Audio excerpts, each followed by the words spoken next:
ng Panginoon. So, yan yung ating gusto ko i-share sa inyo sa gabi nito. Okay? Sige, Jesus mark on His forgiveness. Sige, let's pray. Heavenly Father, once again, we come to you this very moment at hayaan mo, Panginoon, sa aming pag-aaral.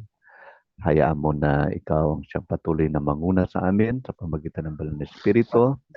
Ikaw ang patuloy na kumilos, Panginoon, magbigay ng iyong mga mensahe sa aming mga puso. At sa pagkakataong ito, Panginoon, maging handa ang bawat isa sa aming pakikinig, ang aming mga tenga, Panginoon, upang mapakinggan namin ng malinaw at mailagay namin sa aming mga puso, Panginoon, ang iyong mga salita. Salamat po, Ama. Purihin ka, ito ang aming dalangin sa pangalan ni Jesus. Amen. So, Jesus' mark on his disciples is about forgiveness. So, the mark of Jesus' disciple, the Christ-centric life creates many distinctions within the disciple of Jesus as well, outwardly observable traits. So, marami mga bagay na kinakailangang makita natin sa ating mga ugali, magkaroon ng pagbabago, di ba? Kung tayo naging disciples ng Panginoon, and the disciples abide, settled, firm, dependent, and unopposed to the will of God. So bilang mga disipulo ng Panginoon, yung pagsunod ay hindi na mahirap para sa atin. Kasi pag tinawag kang disciples, ibig sabihin, you are a follower. Right? You are a follower. So yung pagsunod, ugali mo na yon. You are abiding, being obedient. Okay? You are firm. No? Nothing can move you. Hindi, kumbaga, lagi mong pinipili na sumunod sa Panginoon, and you're always dependent on the Lord Jesus Christ, and you are unopposed, o hindi ka tumatanggi o hindi ka lumalaban doon sa kalooban ng Diyos. Okay? Also, his submission to Christ as a disciple is seen in fruitfulness to the core virtue found in Christ. Taught by the love and grace of Jesus, we come to think and behave as God does. So, yung pag-iisip natin at yung kanyang ginagawa ay dapat parehas kung ano yung nais ng Diyos sa atin. Okay? Also, in this abiding relationship, the disciples is marked by love, by humility, by forgiveness. Yan yung mga nakikita sa atin bilang mga disciples. Pag-ibig, kababaan, pagpapatawad, Christ-like behavior, and also holiness in spirit, fruitfulness in all relationship. Okay? So, importante yan. Kasi pag sinabing follower ka, siyempre, kung ano yung sinusundan mo, yun dapat. Yun nakikita sa iyo. Okay? So, in Matthew chapter 6, 9 to 15, so we'll speak about forgiveness. So, ang sabi dito, it is the Lord's Prayer, the prayer of for disciples taught by the Lord. Jesus said, in this manner, therefore, pray. Our Father in heaven, holy is your name. Your kingdom come, your will be done in earth as it is in heaven. Give us this day our daily bread, and forgive us our debt as we forgive our debtors. And do not lead us into temptation, but deliver us from the evil one. For yours is the kingdom and the power and the glory forever. Amen. Then verse 14, if you forgive men their trespasses, your heavenly Father will also forgive you.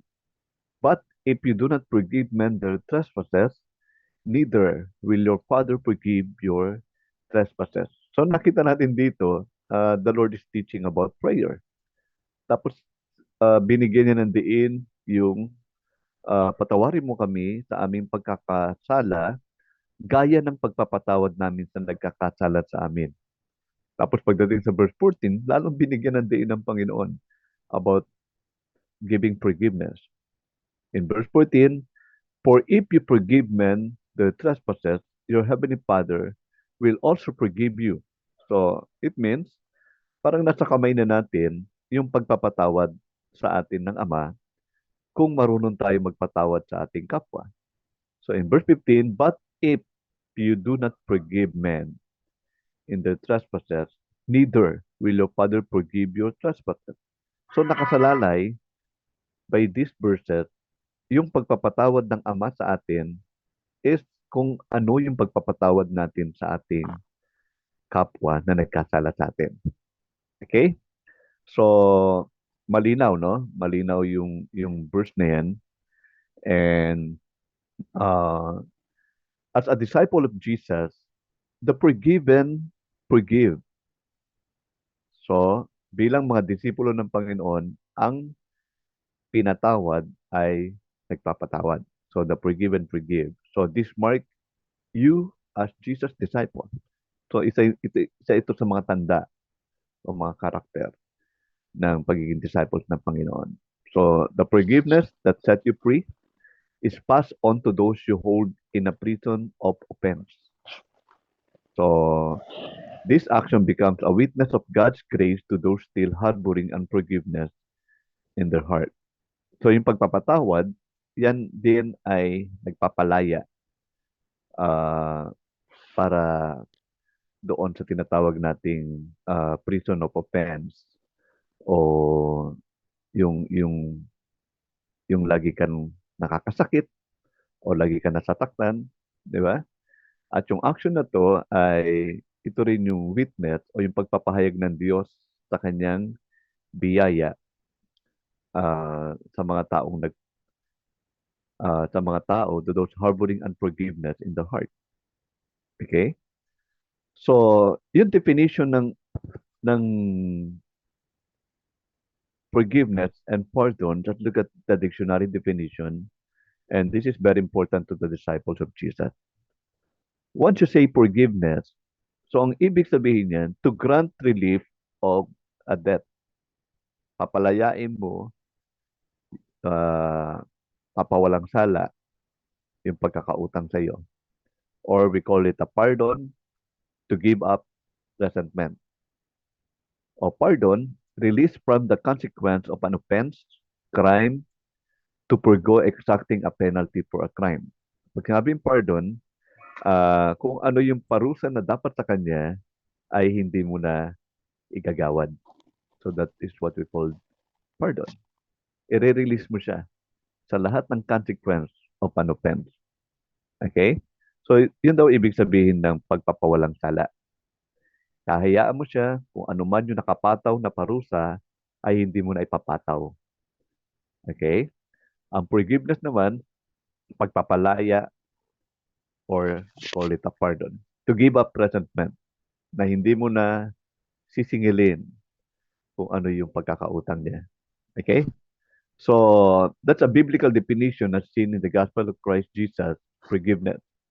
It is the choice to give up the right to accuse and demand the punishment of the one who trespassed or wrong or committed a crime. So, ang forgiveness daw, ito yung pagpili na i-give up mo yung karapatan mo na mag-akusa. And also, yung karapatan mo na mag-demand ng punishment of the one who trespassed sa mga taong nagkasala or committed a crime for you. Okay. Have you remember yung babae na nahulit sa pangalon niya? I think this is very, very Magdalene. Nakita natin doon na ang gusto ng mga Hudyo, ang gusto ng mga Pariseo, parusahan siya, batuhin hanggang mamatay. Pero ang idinidemand nila yun, no? Dinidemand nila na because it is according to the law. Pero ang Panginoong Yesus, hindi siya nag-demand ng ganun. He just write, nagsulat lang siya doon sa lupa. At sabi niya, ang sino mang walang kasalanan, siyang unang bumato. So, nag-arisan yung mga Pariseo kasi they know that walang matuwid. Lahat nagkasala. Di ba? So, wala silang Parang sinasabi ng Panginoon na, ang may karapatan na bumato sa kanya, yung hindi nagkasala. Okay? Lahat nagkasala. So, nag-isa-isa. Isa-isang nag-alis. Pero, take note sabi ng Panginoon, kahit ako, hindi kita parurutahan. No? Sabi ng Panginoon, humayo ka, pinatawad ng iyong kasalanan, huwag ka na magkakasala. So, take note si Jesus Christ, siya yung walang kasalanan, siya yung pwedeng bumato, siya yung pwedeng mag-akusa, siya yung pwedeng mag-demand ng punishment doon sa babae. Pero hindi ginawa ng Panginoon. Why? Because that is what we call forgiveness. I-give up mo yung rights mo na mag-accuse. I-give up mo yung rights mo na parusahan yung tao. Okay? So that is. So yung sinabi ng Panginoon, ang sinong walang kasalanan siyang unang bumato. Supposed to be, pwedeng gawin ng Panginoon na siya unang bumato. Pero but because of the forgiveness, hindi ginawa ng Panginoon. Kasi pinatawad ng Panginoon yung babaeng na nahuli sa pangalo niya. So that is a biblical definition as sin in the gospel of Christ Jesus. Okay? So, number one, made possible by the high price paid to satisfy justice through the Son of God, Christ Jesus.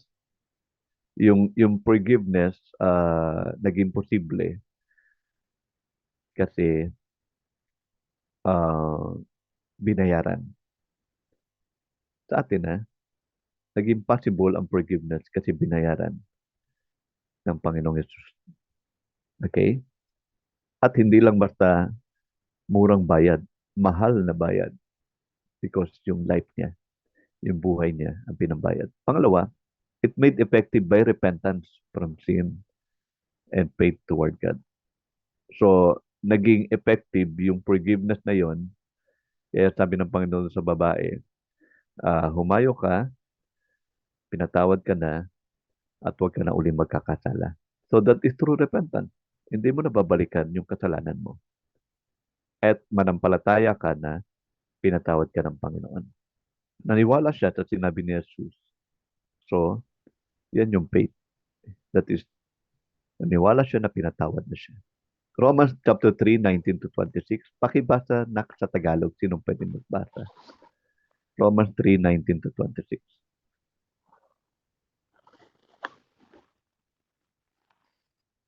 Amen. Sabi po dito sa Tagalog. Roman 3. 19 to 26 na. Amen. Purihin po ang Diyos sa kanyang salita. Ang sabi po dito, alam natin na anumang sinabi ng kautusan ay sinabi sa mga nasasakop nito upang walang maidahilan ang sinuman. At dahil dito'y mananagot ang lahat sa Diyos. Walang taong mapapawalang sala sa paningin ng Diyos sa pamamagitan ng pagsunod ng kautusan, sapagkat ang ginagawa ng kautusan ay ipaalam sa tao na siya'y nagkasala. 21. Ngunit ngayon, nahayag na kung paanong ginawang matuwid ng Diyos ang tao. Ito'y hindi sa pamamagitan ng kautusan. Bagaman ang kautusan at ang mga propeta ang nagpapatotoo tungkol dito. Ginagawang matuwid ng Diyos ang lahat sa pamamagitan ng kanilang pananampalataya kay Hesukristo. Walang pagkakaiba ang mga tao. 23. Sapagkat ang lahat ay nagkasala at walang sino mang nakaabot sa kaluwalhatian ng Diyos. Ngunit, dahil sa kanyang kagandahang loob na walang bayad niyang ibinigay, sila ay itinuring na matuwid sa pamamagitan ni Kristo Jesus na siyang nagpapalaya sa kanila. 25. Siya ang inalay ng Diyos bilang handog upang sa pamamagitan ng kaniyang dugo ay mapatawad ang kasalanan ng lahat ng sumasampalataya sa Kanya. Ginawa ito ng Diyos upang mapatunayang siya'y matuwid, sapagkat noong unang panahon ay nagtimpi siya at pinagtiisan ang kasalanang nagawa ng mga tao. 26. Ngunit ngayon ay pinapakita ng Diyos na siya'y matuwid at itinuturing niyang matuwid ang mga sumasampalataya kay Jesus. Purihin po ang salita ng Diyos. Okay, so ang ganda, di ba? So, faith towards God, that is, no? Kasi kung yung hinahanap ng kautusan na magpapalaya sa atin, ano ba hinahanap ng kautusan doon sa babae? Anong dapat gawin? Patayin. Batuhin hanggang mamatay. Yun yung hinahanap ng kautusan. Pero, because andun ang Panginoon na naggawad ng pagpapatawad, because He's the one that hindi nagkasala. Dahil yun ang sinasabi ng kautusan, ang sinong hindi nagkasala, siya unang bumato. Pero hindi punishment ang binigay ng Panginoon doon sa babae. Ang binigay niya, forgiveness. At naniwala yung babae sa kanya. Amen? So that is made effective by repentance from sin and faith toward God. Okay? So unforgiveness, this is the choice to keep the right to accuse. O yan na ibig sabihin ng unforgiveness. Choice to keep the right to accuse. Hindi. Basta gusto ko siya maparusahan. And to demand the punishment of the one who was hurt, wounded, or trespassed against you. Di ba? Di ba? Minsan pag di tayo marunong magpatawad, minsan gusto natin na sana mamatay na lang siya o sana maparusahan siya o sana ganito, ganyan. Sana masagasaan siya ng pison. Puro sana. Because that is your demand na maparusahan yung tao na nagkasala sa iyo. Pero ang forgiveness pala is different thing.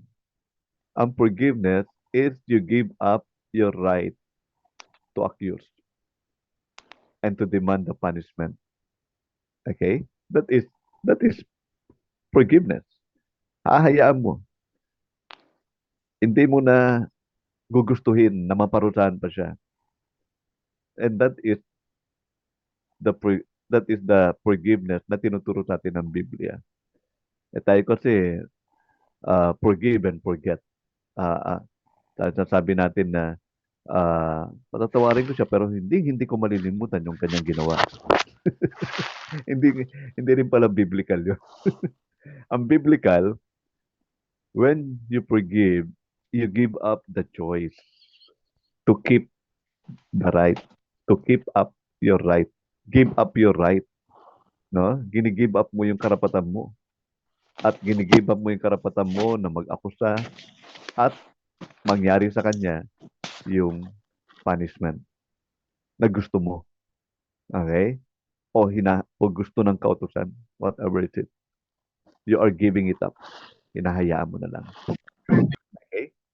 So that is uh, the biblical term for forgiveness. Okay? So we have defined biblical forgiveness as the choice to, letter A, give up the right to accuse.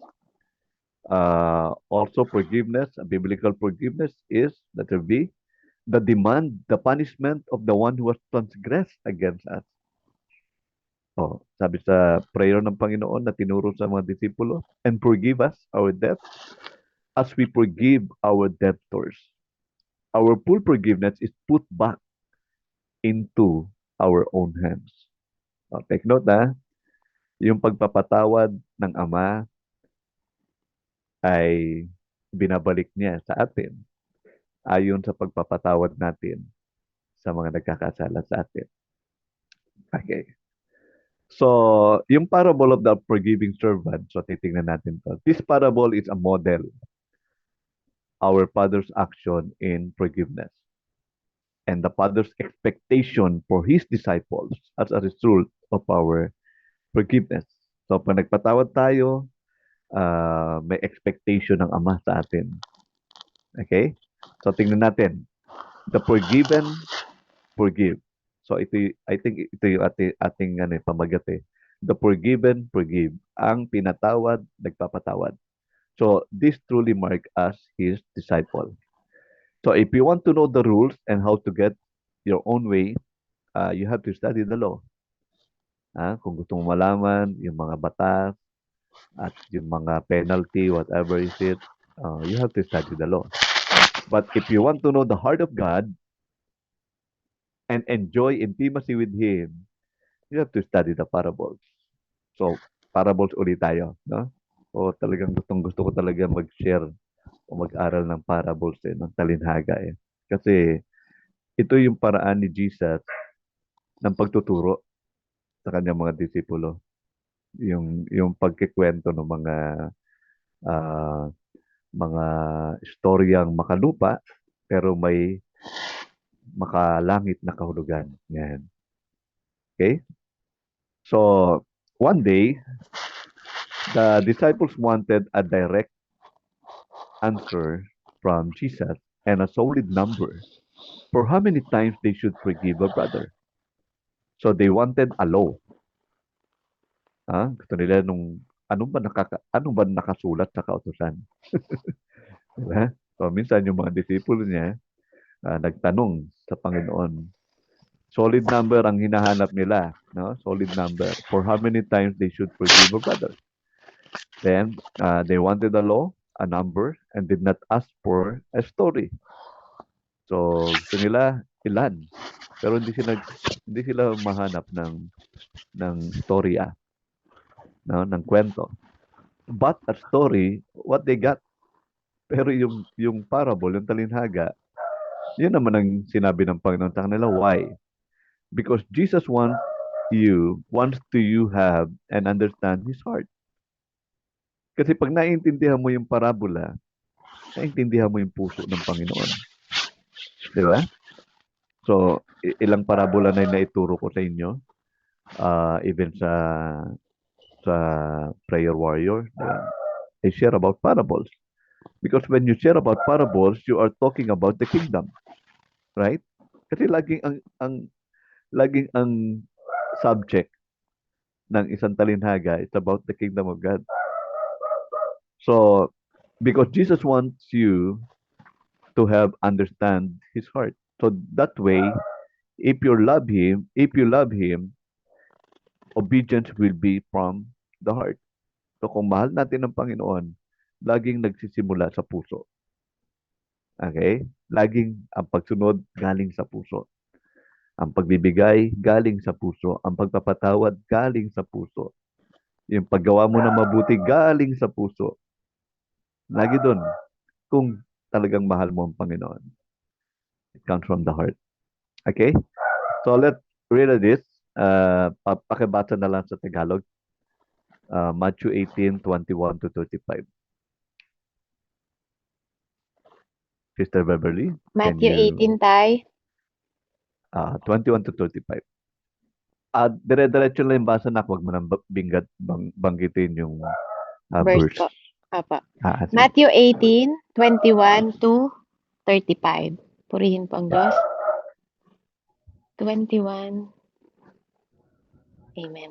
Sabi po dito, lumapit si Pedro at nagtanong kay Jesus, Panginoon, ilang beses ko po bang patatawarin ng aking kapatid na nagkasala sa akin?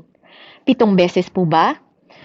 Sinagot siya ni Jesus, hindi 7 beses, kundi 70 ulit na 7. Sapagkat ang kaharian ng langit ay katulad nito.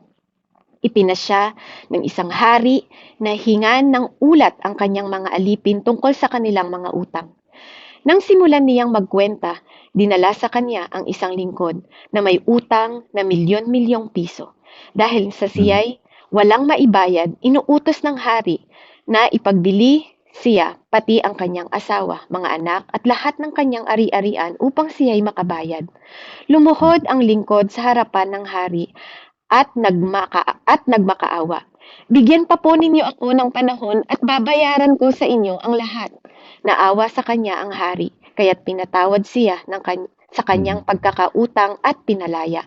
Ngunit pagkaalis roon ay nakita niya ang isa niyang kapwa lingkod na may utang sa kanya na 100 piso. Sinakal niya ito, sabay sabi, Magbayad ka ng utang mo. Lumuhod ito at Mhm. magkakaawa sa kanya. Bigyan mo pa ako ng panahon at babayaran kita. Ngunit hindi siya pumayag, sa halip ito'y Mhm. ipinabilanggo niya hanggang sa makabayad. Sumama ang loob ng ibang mga lingkod ng hari sa pangyayaring iyon, kaya't pumunta siya sa hari at nagsumbong. Ipinatawag ng hari ang lingkod na iyon. Napakasama mo, sabi niya. Pinatawad kita sa utang mo sapagkat nagmakaawa ka sa akin. Naawa ako sa iyo. Hindi ba dapat ka rin sanang nahabag sa kapwa mo? At sa galit ng hari, siya'y ipinabilanggo hanggang sa mabayaran ng buo ang kanyang utang. Gayon din ang gagawin sa inyo ng aking ama na nasa langit kung hindi ninyo taus-pusong patatawarin ang inyong kapatid. Purihin po ang Panginoon. Wow, grabe. So, nakita niyo yung story. Pero before the story, uh, may tinatanong sila sa Panginoon. Okay? Before the story. Okay? So, isa-isa natin. Okay? Number one, what is the question asked of Jesus that prompts the story? Ano ba yung question? Ah, ilang beses po ba ang question is, ilang beses po ba kami magpapatawad, di ba? Sabi ni Peter, Lord, how often shall my brother sin against me and I forgive him? Up to 7 times? Oh, binigyan agad ng number ni Pedro. 7 beses po ba? Sabi niya. Di ba? Yan yung question na tinatanong nila. Ewan ko ba't napunta doon sa story. Pero ang question ni Pedro, ilang beses po ba kami magpapatawad sa nagkasala sa amin? 7 beses po ba? Okay. Yung tanong niya, sinagot niya. Ilang beses po ba kami magpapatawad sa nagkakasala sa amin? 7 beses po ba? Okay. So that is, no? That is the question. Okay. Pangalawa, what is wrong with asking for a number? Uh, anong mali pag nagtanong tayo at binigyan natin ng bilang? Okay? Sample, 7 beses po ba? And what do you suppose happens when offense number 8 comes along? Nyari, nakaisa, papatawarin mo, dalawa, patatawarin mo, tatlo, patatawarin mo, apat, patatawarin mo, 5, 6, hanggang 7. Paano pag dumating na yung pang-8? Ano ang gagawin mo? Ibig sabihin, hindi mo na patatawarin? So that is the problem. And what do you suppose happens when offense number 8 comes along? Di ba? So it means, stop ka na doon. Yung forgiveness, hindi mo na ibibigay. Okay? That is wrong with asking for a number. Okay? And then, number 3, Jesus multiplied Peter generous 7. Siguro, para kay Peter, ang 7, marami na yon. Sa atin nga, di ba? Pag may isa lang, subukan mo pa. Nakadalawa ka na. Pag pangatlo, babanatan na kita. O, di ba? Ganun tayo eh. Pero sa kanila, si Peter, napaka-generous pa niya. 7. Okay? Pero sabi ng Panginoon, He multiplied Peter's generous 7 by 70. So 7 by 70 times 70, it's going up to 490. So now the number is 490. Di ba? So parang sa pagpapatawad, parang napakarami na yan. 490. Parang malilimutan mo parang pag nagbilang ka, parang malilimutan mo na eh. Nasaan na ba ako? Nakailang beses ko na bang pinatawad tong tao na to? Di ba? Siguro baka nakaka-20 ka pa lang eh. Hindi mo na alam kung nasa 20 ka na o pang ilan ka na eh. So, Jesus makes Peter fisherman heart rather burdened by now having to exponentially increase his bookkeeping ledger skill. So, si Peter hindi siya accountant. He is a fisherman. He is a fisherman. Ang alam niya lang ah, siguro kilo-kilo, pero kung ilan yung laman yung 1 kilo, hindi niya alam yan. Pero alam mo, pag ikaw yung accountant, sino ba accountant dito? Oh, by every cent, no? Kailangan ma-account mo yan, mabalance mo yan. Ganun sa bookkeeping. Okay? So Jesus makes Peter fisherman's heart rather burden. Parang parang lalong lumala. Ang alam ko lang 7 eh. Pero sabi ng Panginoon 490, di ba? So he's going to have to hold on to his ledger of wrongs book a whole lot longer before he can respond negatively. So is 490 the real intended number? No. No? If not, what is Jesus intending Peter and you and I to understand about this answer? Yun ba yung pinaka-intensyon ng Panginoon na hanggang 490 lang? Hindi naman yun ang ibig sabihin ng Panginoon. Ang sinasabi lang ng Panginoon sa atin, as much as you can, up to 400 marami na yun. I think malilimutan mo na kung ilang beses mong pinatawad yung tao na yun hanggang sa talagang patawarin mo na talaga. Okay? So number 4, before any further discussion, Jesus tells a story or a parable as a reminder, and parable reveals the unseen real about God's kingdom. Tama? Kung babasahin niyo yung verse 22, 22 or 23, Jesus said to him, I do not say to you up to 7 times, but 70 times 7. Therefore, the kingdom of heaven is like, yan. So, that parable is like what? The kingdom of heaven. Okay? It tells about the kingdom of God. So forgiveness is about the kingdom of God. Ito yung nag-ooperate sa kanyang kaharian, yung forgiveness. So parable reveals the unseen real about God's kingdom. So involve us in a relationships and event. So relasyon at yung pagkakataon. Story causes us to think as God does. Yan. So yung story na yon, uh, pag napakinggan natin, so iisipin natin, ganun kumikilos, ganun nag-ooperate ang Diyos. So cause us to think as God does and see the light of His truth. Parable open to us God's generous love story. The power of His kingdom that is eternal and the righteous ways He expects us to live. Tama? So yung parable na yon, nagbubukas sa atin yung mga story about yung how God is generous love story, yung kapangyarihan ng kanyang kaharian na walang hanggan, at yung katuwiran na ine-expect ng Panginoon na ipamuhay natin. And the subject of this parable is, of course, the kingdom of God. And number 5, who would the king be? Sino itong hari? Walang iba kundi ang hari. Okay? Ang Diyos. No? So siya lang yung talaga yung hari. Okay? And who would be the king's servant be? Maaring tayo. Kanyang mga alipin. Okay? Number 7, what is the king doing?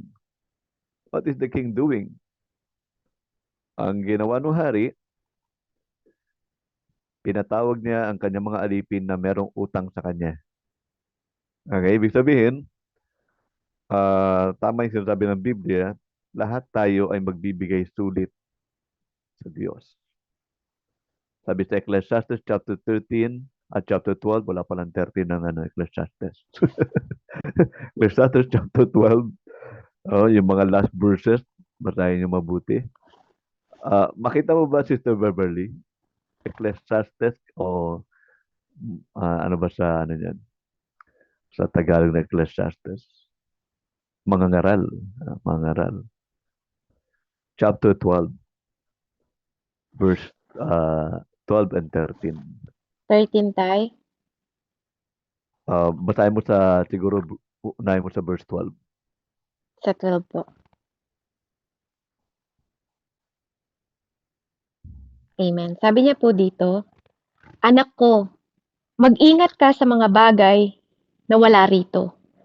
Hindi matitigil ang paggawa ng iba't ibang aklat at ang labis na pag-aaral ay pahirap sa katawan. Sa kabila ng lahat ng ito, isa lamang ang aking masasabi. Matakot ka sa Diyos at sundin mo ang kanyang utos sapagkat ito ang buong katungkulan ng tao. Lahat, Yeah. Okay. yun lang po tayo. Lahat ng Sige. gawin natin, hayag man o lihim, mabuti o Mhm. masama, ay Mhm. ipagsusulit natin sa Diyos. Amen po. Yeah. Di ba? And that is what is the king is doing.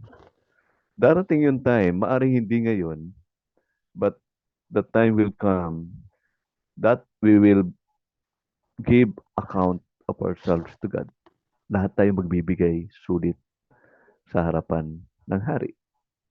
Papatawag niya lahat. Darating yung time na yun. Okay? At una niyang papatawag yung mga may utang sa kanya. According to the story, what is the king doing? He called up all those na may utang sa kanya. Okay? And does this story apply to you? Yes, of course. Huh? It will apply to me. It will apply to everyone. Okay. Now, number 9. Uh, 10,000 talent is about $10 million. So, sabi sa Tagalog, milyong-milyong piso. So, 10 million times magkano dollar ngayon? 56. So, magkano yan? So, 10 times 56. Almost kalahating billion. That is 560 pesos. Okay? So, $10 million. Kaya pa bang bayaran ng alipin? Of course, hindi na. Hindi na kayang bayaran ng alipin yung utang niya na umabot ng $10 million in silver. So your basic insurmountable debt, that is your basic insurmountable debt. Yung utang natin, yung kasalanan natin, hindi na natin kayang bayaran. Okay? Hindi natin kayang bayaran. Kahit buong buhay pa na tayo magtrabaho. Kahit buong buhay pa tayo magtrabaho. Kahit sabihin mo, ang kita mo sa isang araw, 1 million pesos. Bilang Pilipino, 1 million pesos. Meron bang kumikita sa atin ng ganun? Maaari, mga mayayaman.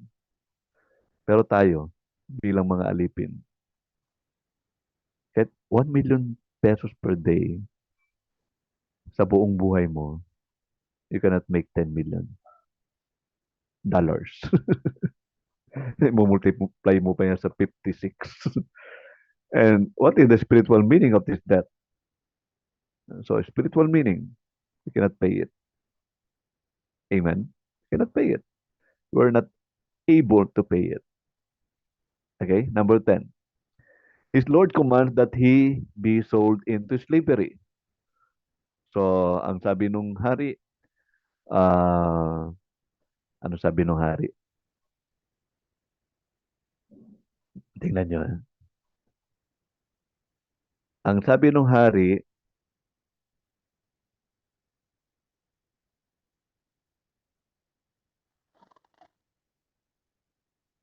pagbayarin siya, di ba? Was not able to pay, his master commanded that he be sold. No? Ibenta siya.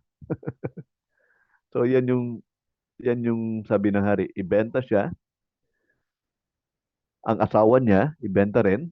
Ang mga anak niya, ibenta rin. At lahat ng ari-arian niya, ibenta rin. Para lang siya makabayad. Is the king just in his sentence? Yes. Kasi $10 million. Baka kulang pa nga yung ibenta siya eh. Baka kulang pa nga yung maibenta yung asawa niya eh. Baka kulang pa maibenta yung mga anak niya. Baka kulang pa maibenta yung mga ari-arian niya. When you base it No, kung babasihan mo ay yung utang. And the king is just in his sentence, right? So, 11, in slavery, would this debt ever be paid? Yes or no? No. Ah, in slavery, kaya bang bayaran yung ganitong kalaki na utang? Meron ba magsasabi ng yes? Wala, di ba? What would this lead the hearer to understand about sin's death? So, kailangan maintindihan natin na ganito yung sitwasyon natin that we cannot pay the debt. Okay? Number 12. When the servant hear about the judgment that is coming to him, what does he do? Ah, anong ginawa nung alipin nung narinig niya yun yung sentence, yung judgment na pinataw sa kanya? Anong ginawa? Anong ginawa niya? According to the story. Sige, meron sa sagot? Andiyan naman yan, according to the story.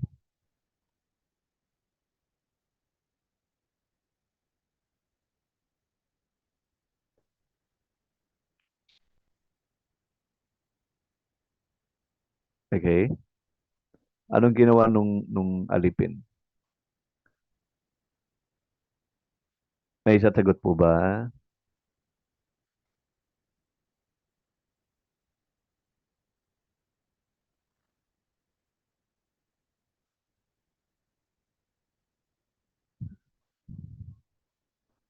Anong ginawa nung alipin?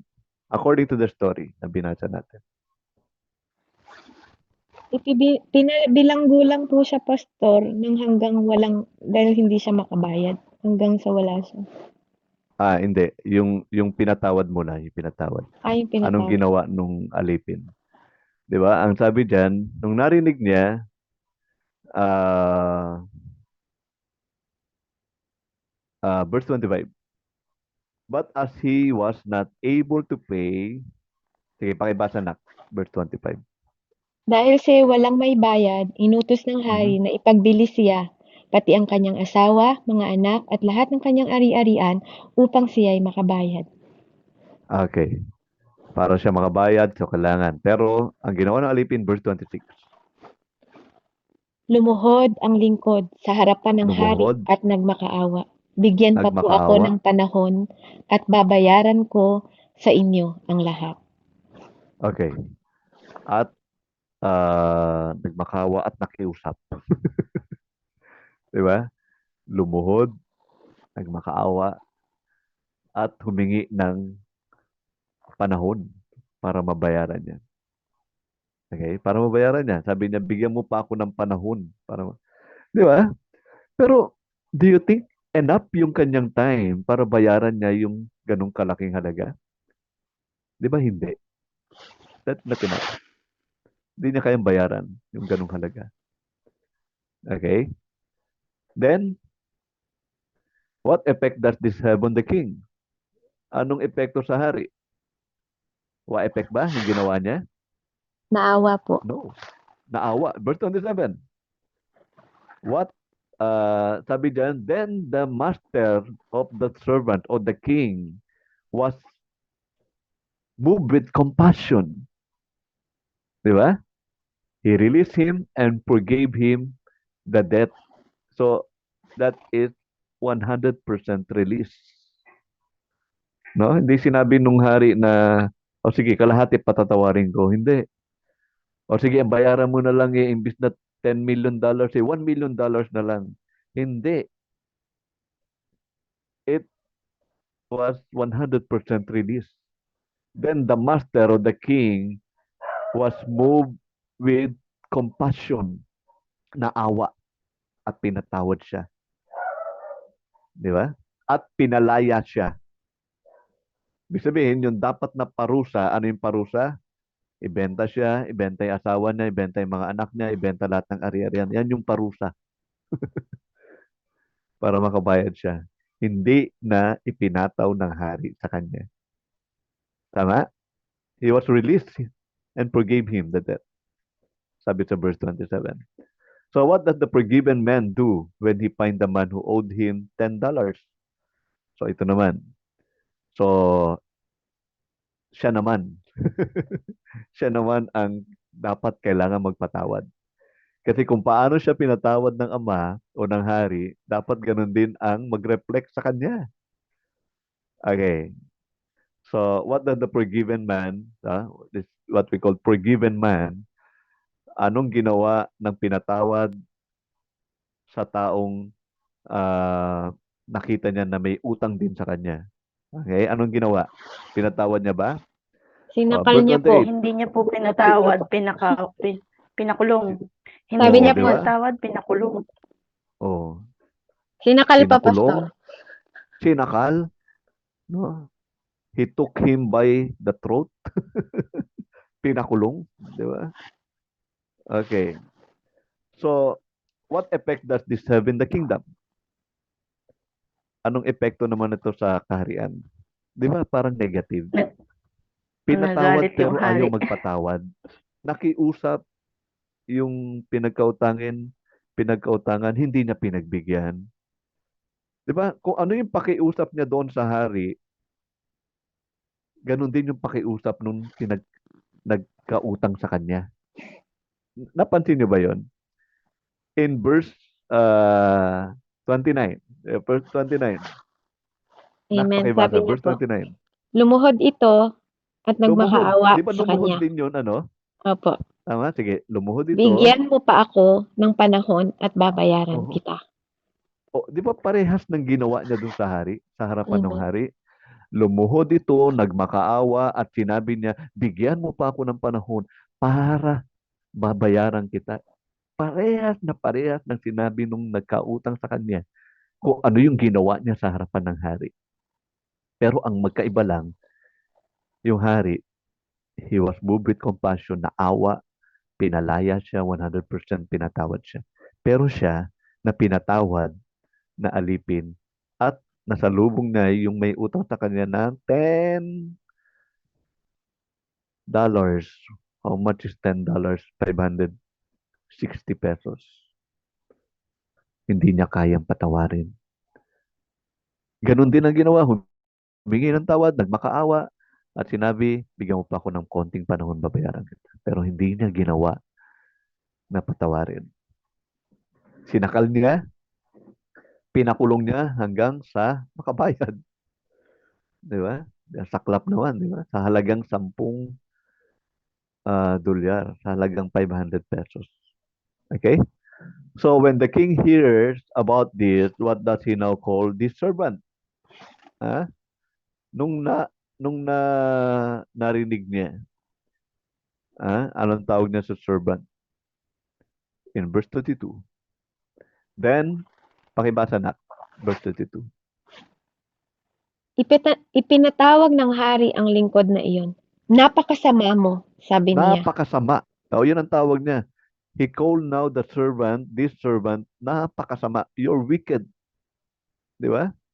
And what did the king expect him to do? Sige, pakibasa ulit. Pinatawad kita sa utang mo, sapagkat nagmakaawa ka sa akin. Mhm. Naawa ako sa iyo, hindi ba't dapat ka rin na nahabag sa Yan kapwa yung mo? ine-expect. Yan yung ine-expect ng hari. Pinatawad kita, magpatawad ka rin. And what did the king then do to him? At sa galit Okay? ng hari, Nagalit. Oh. siya ay pinabalanggo hanggang mabayaran ng buo ang kanyang utang. Di ba? Until he should pay all that was due to him. Pero hindi ko alam kung nakabayad to eh. Pinabilanggo. Okay. So, yan, no? Yan yung mga response ng hari. Maganda na sana eh. Pinatawad siya. Ang gawin mo na lang, pag may utang sa yung kapwa mo, patawarin mo rin. At hindi naman ganun kalaki yung utang ng kapwa mo. Di ba? Base, no? Compare. Ikumpara mo doon sa utang mo sa akin. Sabi ng hari. And what does Jesus say happened to you? If from your heart you do not forgive others. Ganun din ang pwedeng mangyari. Kung hindi tayo marunong magpatawad, then hindi rin tayo patatawarin. i-demand ng Panginoon ang judgment for us. I-demand ng Panginoon yung penalty, no? Yung penalty na dapat nating ah, mangyari sa atin. So make it personal. Question, who do you have by the throat? Merong ka ba ngayon na hanggang ngayon sakal-sakal mo pa? Sakal-sakal mo pa? O hindi mo pa pinapatawad? Hanggang ngayon na kahit nagmamakaawa na, gusto mo talagang maparusahan siya. O maaaring hindi humihingi ng tawad sa'yo. So, it doesn't matter. Even if not asking forgiveness to you. Okay? Are you prison guard making sure others know who wrong you? Or do you have a list on paper or in your heart? Are you holding tightly to a heart, to anchor, to an event that will not die, that you keep alive through unforgiveness? O naiisip mo ba yung tao na yun, kung sino man yun, nanay mo, tatay mo, mga anak mo, kapatid mo, kaibigan mo dati, ngayon hindi, kapitbahay mo, ha? O sino man, no? Na hanggang ngayon, sakal-sakal mo pa. Ha? Maaring yung ex mo, maaring dati mong pastor o pastor mo, di ba? Maaring yung waitress na whoever, maaring yung driver, o sino man, no? Ex-wife mo, o sino man. Okay. What are you going to do about it? We know that we have passed from death into life because we love the brethren. He does not love his brother abides in death in 1 John 3:14. Jesus is moved with compassion to remove the grip of justice and warrant for your arrest from your throat. Na? So, ganun ang ginawa ng Panginoon. He was moved with compassion. So, hindi ka na hinawakan sa leeg, pinalaya. Are you moved with compassion to release your hand from the throat? Stop accusing. Jesus does not that you be punished, but rather bless says your life with forgiveness. Yun ang nais ng Panginoon. Will you choose to stop accusing and stop demanding that they be punished? Did Jesus, by forgiving you, put an end to your guilt and torment brought on by your rebellion? Did he bring an end to the whole life that you live? Would forgiving others end the event? Is the bitterness and resentment you hold toward others such a comfort to you that it is worth forgoing your own forgiveness? Okay? Ma, ang tawag dito? Kasi iba, parang matatahimik lang ako pag nakita kong ikay gumagapang o naparurusahan na. Di ba? May mga taong ganun. What would your life look like if you would forgive others? All of them. Would healing come? Yes. Would blessing from heaven flows into your life? Yes. Jesus said, if you love me, you will keep my commandments. Is this commandment that you love to keep? Say to that, oh you. Okay? Now, hindi ko po alam kung ano yung sitwasyon mo ngayon.